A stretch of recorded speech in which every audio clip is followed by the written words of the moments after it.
Good afternoon, everyone. First of all, congratulations to all the organizers for bringing us all together. Congratulations, Newport Mall, for this, I know, going to be a successful event.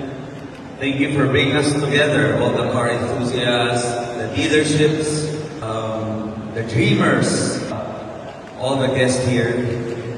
For me, all these cars, motorcycles are not just machines, they're symbols.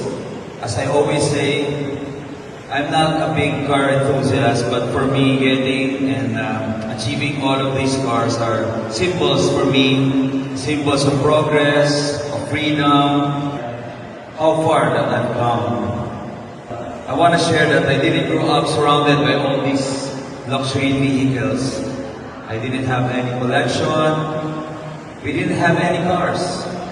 But I had a dream, and I held on to that dream. I had a vision. Someday that I may drive my dream, maybe help others drive theirs too.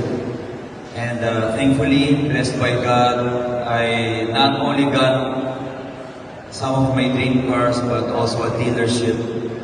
Some dealerships. I think that's what this event is all about. It's not about the design or horsepower, but it's a celebration of passion, purpose, and perseverance. I'd like to encourage everyone to go around, look at the beautiful cars, motorcycles, different dealerships, because I think most of the cars have their own stories. And maybe most of you will get inspired just like how I was inspired when I was young. That's it. I hope we enjoy tonight, and let's make this event memorable. Thank you so much. Thank you very much.